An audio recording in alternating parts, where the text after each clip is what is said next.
and go from there. Let's see here. So I'm Teri Wheeler. I am the Enterprise Assistant Director of Talent Acquisition. I work very closely with all of the agencies at the state, and I appreciate the invite today to speak to you.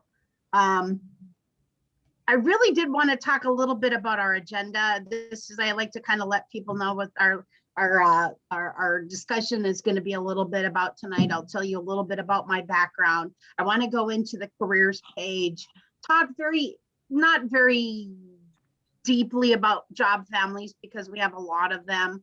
Why would you want to work at the state? Some of our classification categories, the state's hiring process kind of versus corporate America, some tips for job seekers, maybe some resume tips that I can help you all with. And then what is an informational interview? And then I'd like to really, my favorite part of the whole presentation is really asking, hearing from you and some of your questions. So this is my LinkedIn picture. I only put it up there because I've given this presentation a little bit, and I really welcome. I think one of the most important things that we talk about is relationships, partnerships, and so I'm out on LinkedIn, and I would love to link in with all of you. Send me a little note saying, hey, we were on your presentation, and we appreciate that. I will accept it, and we will go forward with that. I'm sorry, I'm getting all these interruptions. My apologies there. I wanted to say, let me go back here. A little bit about me is I have been in HR and talent acquisition probably about 20 plus years. And I've been with the state for the last 3.4 years. And my previous background, not only in HR and talent acquisition, but also in working in aerospace industry, which maybe many of you are familiar with. Work for some very Fortune 100 and 500 companies in their HR and their talent acquisition.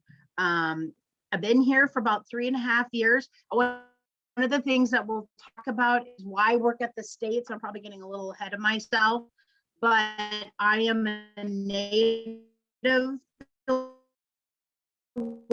College. I won't tell you how many years ago, but several years ago, I went to Southern California to a liberal arts college. And I ended up staying out in California for about 15 years. And then I got the urge, probably in my mid 30s, that maybe it was great to get back to the Midwest. And so I came back to the Midwest into Northeast Ohio. And that's when I changed careers and got into HR and that such. So I took this job because I really wanted, I have my mother's up in Duluth, and I really want to be close to family, and I want and love Minnesota, and really want to be able to influence and do everything I can to make the processes better, help and coach and mentor fellow Minnesotans, and really help be part of the change.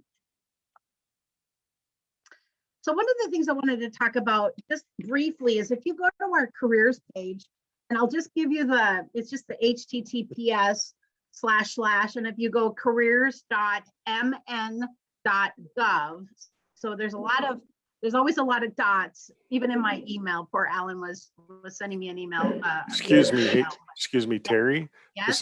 This is Patrick. Could you please click on the presentation mode so we can see it better? Presentation. I'm going to see if I can move this over. No, if you go down to, it's just a little presentation thing. It looks like a screen on a stand, or if you just hit the F5 key, that should put the F5. Right. If I hit F5. Mm-hmm.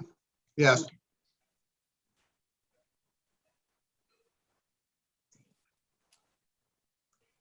Oh. Or you can try the lower right corner too, where that movie screen is. Where is the movie screen? Oh, I where it says 62%, it's over to the left. Okay, that's good. How's that? Can you hit the go over to the left. Left. You see that little thing that looks kind of like a movie screen? Up It's to the right. like a upside down key. Yes. Slideshow. Yes, slideshow. Yay. There you go. Okay, thank you for your patience. So when you go to our careers page, which is careers.mn.gov, you'll come to this slide. And external applicants will apply in the left-hand corner. And this slide is just one of those just to show you where to go. And also to let you know that we have like 370 jobs available, which I think I already told you. So the next part on this same slide is applicant help. And we're going to talk about it in a few minutes, but what is important about this applicant help is if it has a pull down menu. And what happens when you pull this down is it will say resume tips, which we're going to talk a little bit about. We're going to talk about, there's also a menu that talks about application process and kind of walks you through the process. The third item on this drop down for application help says interview tips. And then the fourth item talks about frequently asked questions. This is a slide that will happen is if you click into the external jobs, you will see that you can look for a job at the state in many ways. If you know your keywords, you can type it in there. If you know the rec number or position number, you can type it in where it says keywords, but you can also go over here to the left and you can specially look for jobs. You can look by location. Let's say, hey, I only want to work in Bemidji, or I only want to work in Duluth, or I want to work in Faribault. You can actually go here and look by location. You can also go into the second one here in the middle that talks about agency. So, hey, I want to work at the Minnesota Veterans Affairs, or you want to work at M&B and work with me. Or third, you can look in the job families, which is a little bit more complicated. But if you, and there's a lot of them, and the job families are really divided up like, no, I want to be a medical, or I want to be an office assistant or information IT. So that's not real confusing. I just think it's a nice way to be able to look for a job if you're open, and it gives you various ways to be able to look for employment at the state. All right, I love this slide. There's a lot on the slide, but we talked a little bit about, why work at the state? And well, the state happens to be the second largest. We were up there at #1, and I think Mayo beat us out, but we are the second largest employer in the state. We have over 300 jobs. We average over 300 open jobs at any one given time. We have over 2,000 job classes, which we talked briefly about. Positions range, which I first started out saying, please consider the state, because we have jobs that are seasonal, and we have jobs that are entry level, and we have jobs that are executive level, and we have all different jobs, anywhere from fresh out of college, fresh out of high school, and seasonal jobs. We have part-time, full-time, seasonal, and full-time positions. And we have, in my opinion, and probably one of the best benefits that you can even imagine. Now, I told you I worked at corporate America, and corporate America has a lot of bells and whistles too. But one of the reasons when I talk about why work at the state, when I was made the offer, I had 2 job offers at the same time. And I literally sat down and did the pros and the cons, and top of the list of my pros was the benefits. I worked in corporate America. A lot of corporate America has 401k plans. The state has pension. And you'll find as you're going through your employment search that corporate America usually doesn't have pension plans. And it doesn't matter where you are in that, it sneaks up on you kind of fast. So it's nice to have a pension, and they have a couple of those. They pay fantastically. The benefits, the medical, is just that the state pays a good portion of that. So I can't speak highly about or enough about the benefits. They're just fantastic. And you get 2 banks, you get, you accrue vacation time, PTO time that you can use, and you also acquire sick time as well. So you don't have to go into that bank, which I find is very, very nice. Corporate America, it all kind of just goes together. And if you're sick, you really, you want to take the time appropriately. Also, I think they're very generous the state is very generous with holidays. Some folks don't get all the holidays that we get. And so I find that very nice as well. So here, this slide just kind of talks about like all the classification categories. And I always like to have fun with this a little bit, because I always say, come to Minnesota, come to the state. We have openings from accounting to zoology, tourism, public safety. I mean, we have everything. And I like this just because there's a lot of opportunity. Now, I know you can tell, you're going to be very nice, that I'm not a millennial, but I sometimes act like a millennial. And I say that with all respect to millennials, because I like to have movement. I mean, you can move within the state. I personally like that. Now, some people may just be happy doing what they're doing, but some people do want to advance and they want to change it up. And I personally am one of those people. So I like to be able to have all these opportunities within the state, because you can easily apply to other positions within the state and continue your career path. So I personally like that. And you might like that too. All right. So I wanted to talk just a little bit about our hiring process. And I like to compare it a little bit to corporate America.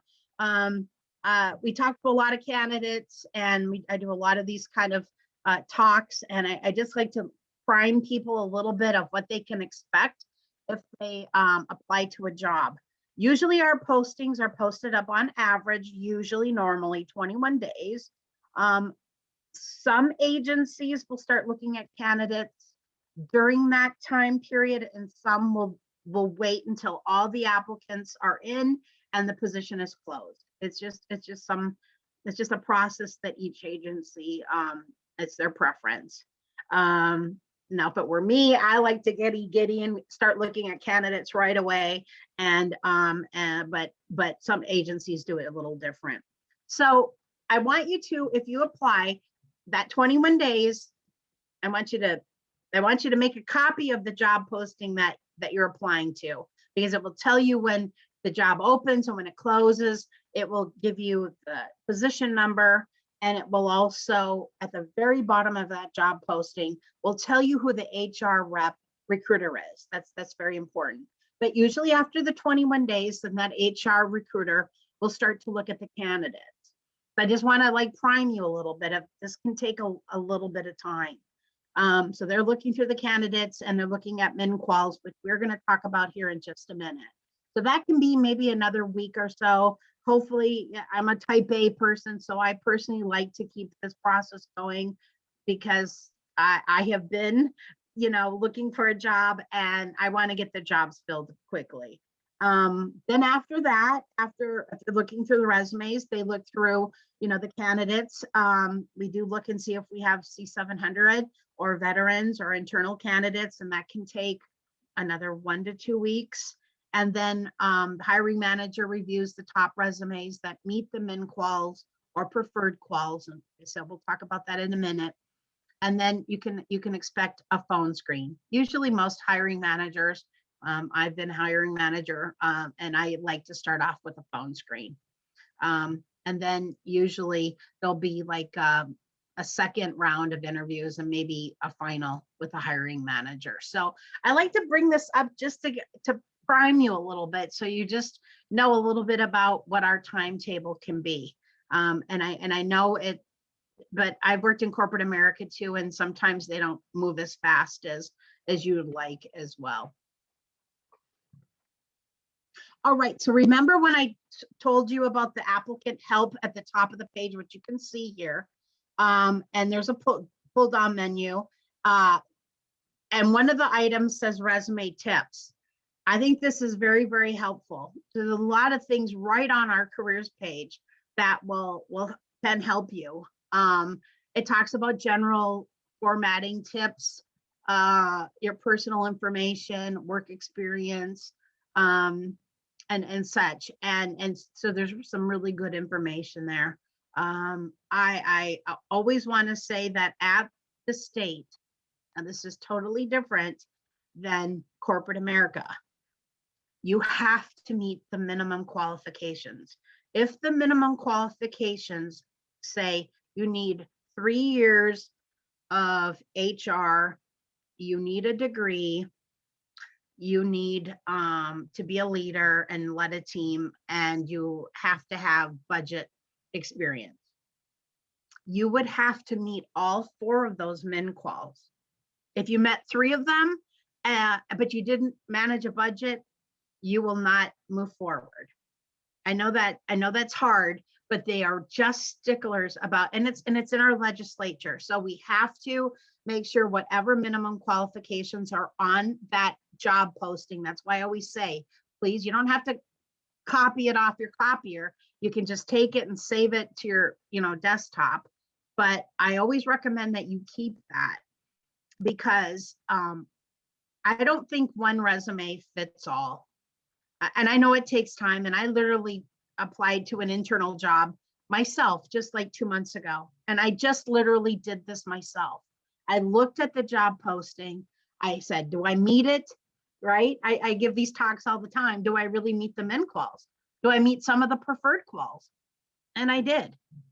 But I tweaked up my resume, and I made sure that, I always tell people, don't bloviate, don't exaggerate, don't, skim the truth. But if you honestly have had that experience, please make sure it's on your resume. Make sure it's clear. Teri, Yes. hi, it's Rebecca again. So, Hi, Rebecca. hi. So I'm a DVOP, Disabled Veterans Outreach Program Specialist. So I work in the Veterans Employment Program. And so, I work with veterans all the time. And so I have a question. I work with a lot of transitioning veterans where, they are getting ready to either separate or retire from the military, but they have not retired, if they've not separated yet. So they do not have a DD-214.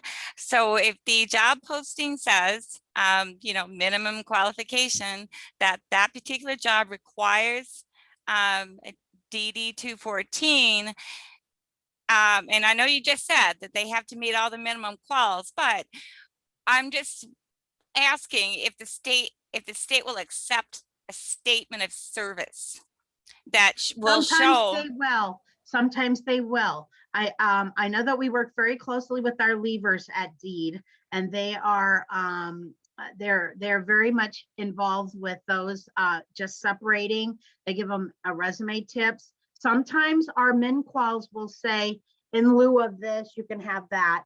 And I know we have, and I won't go into it because I can't explain it, but there is, veterans preference and all of that. So I would still tweak up your resume as best as possible. I know we do have the DBOBs, and we have, DEED and the leavers that work very closely with transitioning veterans. And usually when you're in the system, there is that preference. So, but I do also want to say, really look at that resume, really talk to either our career force folks or the people at the MINN, the Veterans Affairs. There's a lot of different places that you can go for that kind of information of how to tweak up your resume.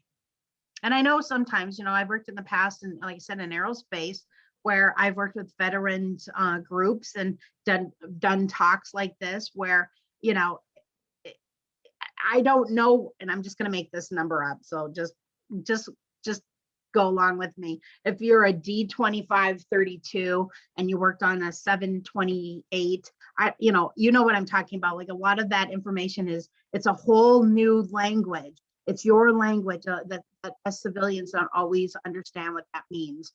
I know you probably talk about that as well in some of your group discussions, but translating some of that information into what does it mean that we can understand the work experience. Right, right. So if the HR people, they don't understand what a statement of service is, and the job posting says DD 214, is the HR person going to understand, that this actually is a veteran, but they don't have a DD 214 because technically they haven't separated yet? Does that make sense? Maybe, yeah, it's like the catch reel. What comes first, the chicken or the egg, right? Like you Right. haven't done it yet, so we haven't. I would do a brief cover letter, and or I would, you know what I would do, because the resume is more important than the cover letter. I Mhm. probably would put something at the very top. I would let them know right at the top. Don't put it way at the bottom of the second page. I will put it right at the top. Just put an asterisk and say something like, this is our current state.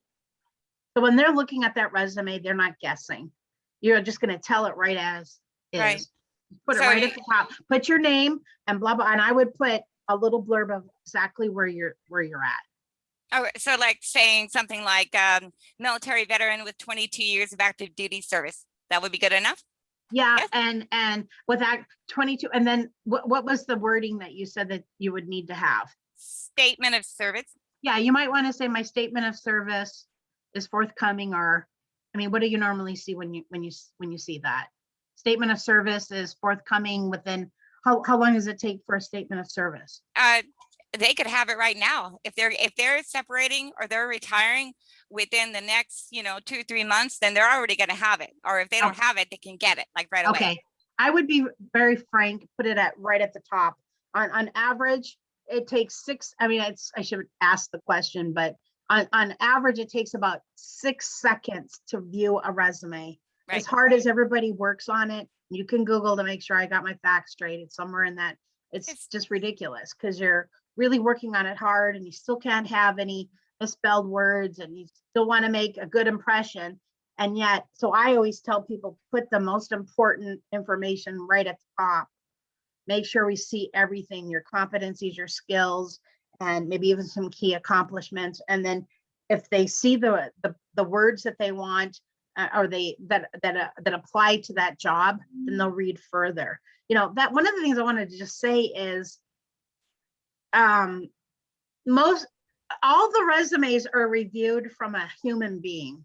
Yes. We don't have ATS. Yep. we have an ATS, but we don't have keyword searches from artificial intelligence. So this is, I always tell people, they're real people looking at your resume. And so they can miss things happen. That's why I always say, put everything at the top. If I only have 6 seconds to tell my elevator spiel about myself, I'm going to say it right up at the beginning. Right. So I always just say that. So these resume tips are here as well. And that's a really good question. And thanks for bringing that up. I appreciate that. And one of the things I always tell people to work with Lee, and I know Teri knows Lee, Yes. because he is the expert in this area. Lee is one of the greatest guys that works at the state. There's others, but Lee is one of my buddies. I really do. I probably get an email, 2 or 3 emails from Lee. We've partnered together with some other opportunities at DOC. Lee is fantastic, and he is a great person to work with. And he really takes the time. He understands our jobs, and yes, the levers are really important, and Lee is a wonderful contact to have. I just want to say a lot of state jobs I've seen have a contact number if we have questions or something. Yes. Would that also be good? Like just give them a call, say, hey, I don't have my DD 214, but I have a statement of service. Yes, that's just to give them a heads up. Yes, you can always do that too. That's why I say, like I said, I'm not promoting, printing everything out. I mean, you can literally copy and paste that job posting. I mean, you have to control, C and copy it and keep it on your desktop. But at the very, very bottom of all of our job postings, it says, if you have any questions, please contact. It gives the name and the email. And so that's important because once that job closes and you're like, oh, I got to let's be positive here. I got an interview, right? And you're like, shoot, I want to go back and get that job posting. It's gone. It's off of our careers page. So that's what I tell everyone. I do the same thing whenever I apply to a job, whether it's internal or external. If they call me, I want to be able to have, because most people do take it off their career sites. No, it's closing, or, well, corporate America usually will keep it up until it closes. But the state will, once it closes at midnight, if it says 6:20 at midnight, at 6:20, it's gone. So please, please, please, I hope that you will all remember that, because there's contact information and it's really good. We'll just be positive. If you move forward in an interview, you want to know what they're looking for, right? And you can you can even see here, some interview questions as well under the applicant help. Right. And so if any veterans, and I know there's a few veterans on here that are already working with a DVOP. So DVOP should be keeping copies of those job postings. So if you forget to make a copy of it, or if you lost it, ask your DVOP, because they should have a copy for you. Yes. Good point, Rebecca. Thank you for that as well. You're welcome. Or if it came out from a lever like me, I keep all of them too.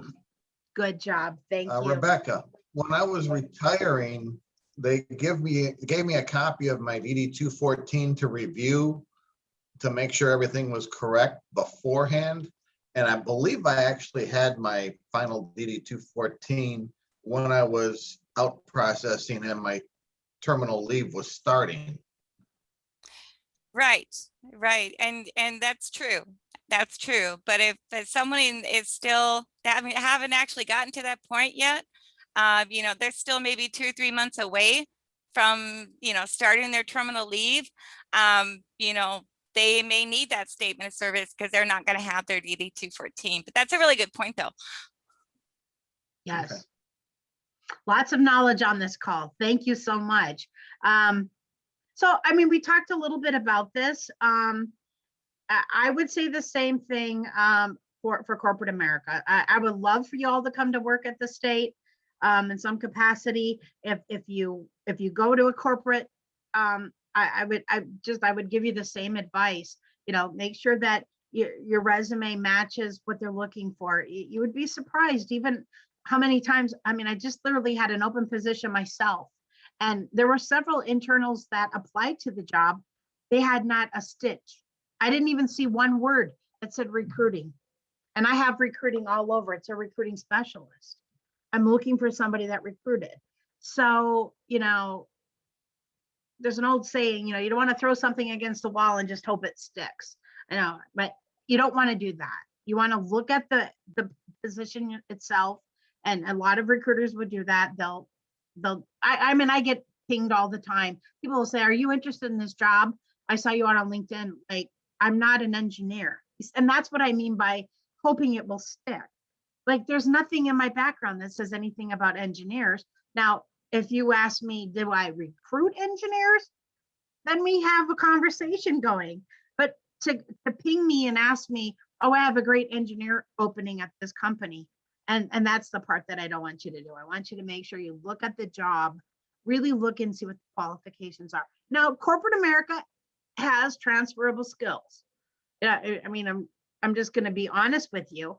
If you know somebody, or they get in and they look at your resume, and a recruiter has talked with you and believes you can do that job, many times in corporate America, if that recruiter can sell you to the hiring manager, and hey, just give me, listen to me, you won't regret talking to Joe or Susie, right? And that's that relationship that you have. That's corporate America. They go by transferable skills. And what I mean by that is they can see your leadership, and you've done this, and you've done logistics, and you've worked over here, and they transfer because somebody has looked at it, talked to you, understands, and then can discuss you to the hiring manager.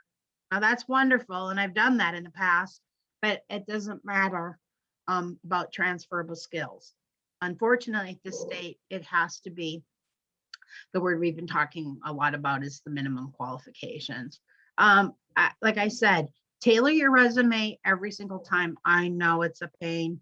It's like, I just want to file this. I just want to apply.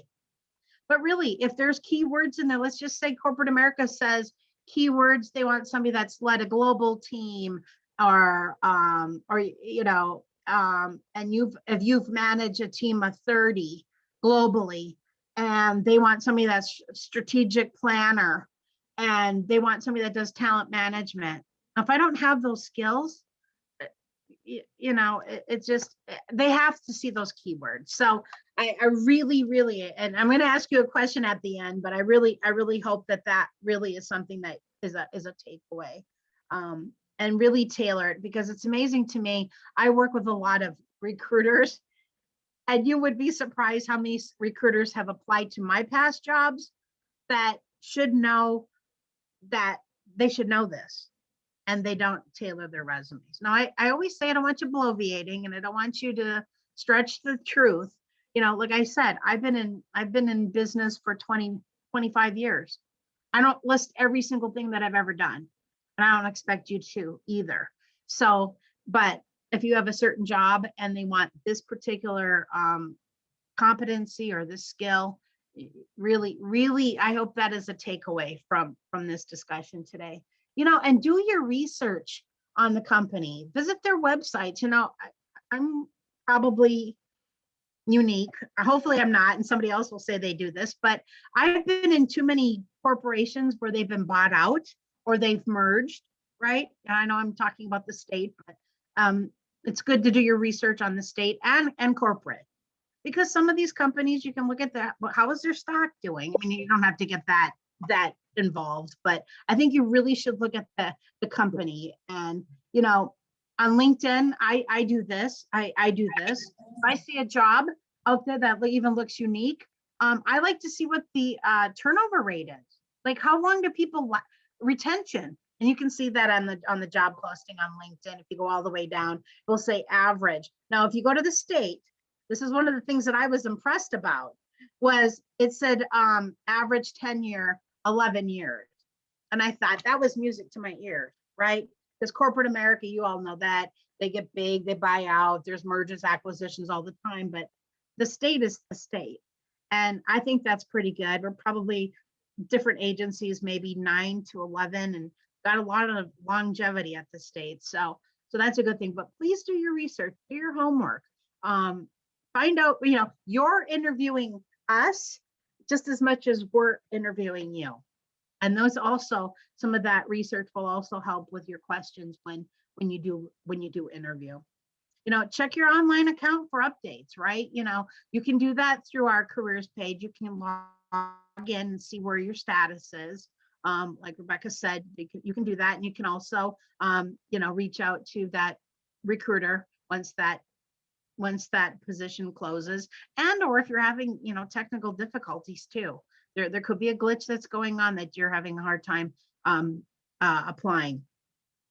And then also just some tips, take time to prepare, get interview tips on our careers website. Like I had said earlier, there's some questions out there. And I think my biggest takeaway is don't get discouraged. I know that's easier said than done. I've been there. I know. I told you I was already type A, so I like our processes to go fast and efficient, and I like a good candidate experience. I want it to be a good candidate experience for you. Even if you don't get the job, I still want you to feel, hey, that process went well, and I'm going to give it another shot. So please stay positive and passionate. Don't get discouraged. All things will work out in time. And I know that when you're in between jobs, that's not really always the most fun to hear, but things will work out for you. And and that positiveness is important because it will just help you as you move forward with interviews, right? You want to just be enthusiastic and ready for that opportunity. All right, we're getting to the end here. Okay, I just want to talk a little bit about an informational interview or exploratory. Many times people will say, hey, I see you out there on LinkedIn and I saw this, I would love somebody to talk to you and I don't have the bandwidth to do it. all the time, but there's times that I will actually talk, do an exploratory, like we'll just talk. I do it for internals and I do it for externals, right? Somebody will say, hey, do you mind just chatting with me for a little bit? If I sent you over my resume, would you give me some pointers? And I usually do. And I usually will send my example resume. It's not perfect. It's one of my old ones, but it's a visual. But usually what we'll do is we'll just talk, what are you looking for? I can give, some advice, and some of the recruiters at the state do exploratories, right? And it's good to network. I started off the whole presentation as it's about relationships, networking, partnerships, and really, paying it forward and helping others, with these opportunities. Sometimes they can be done during lunch and learns, or afternoon coffee when we were in the office, but they can be virtual coffees. But many times the recruiters will take the time and have a chat with you. So I just wanted to let you know that's another opportunity for discussion about and like I said, sometimes I talk to internals that say, what do you think about this? Of course, we have like 50,000 employees, so I don't get that many calls, but I mean, I do get calls where they'll say, what do you think about this? And, I'm looking for a new opportunity. So I do want to still say that I do these exploratories or informational interviews as well. Oh, Teri, right. Yes. What can you tell me about C700? Okay, now C700 is a program that we offer to anybody that, and it's kind of a non-competitive interview and it's very confidential. So if that person says, I'm a C700 applicant, it could be a known, a seen, or an unseen disability. And so if they are a C700 candidate, usually what happens is wherever you are in the interview process, if a person is in your talent pool, that person gets a non-competitive interview. And so they look and see if they still meet the minimum quals. I mean, that's still important, even if you're a C700. So that is one thing to make sure that if that applies to a person, that they can apply it that way. Thank you. Like I said, the disability doesn't need to be seen, right? And it's confidential with all the HR folks. So this is the time for questions. Many of you have already asked some questions, but what questions do you have that I can answer? Well, I have another question for you. What was one takeaway you learned today that you will start using or doing? You can even say it in the chat.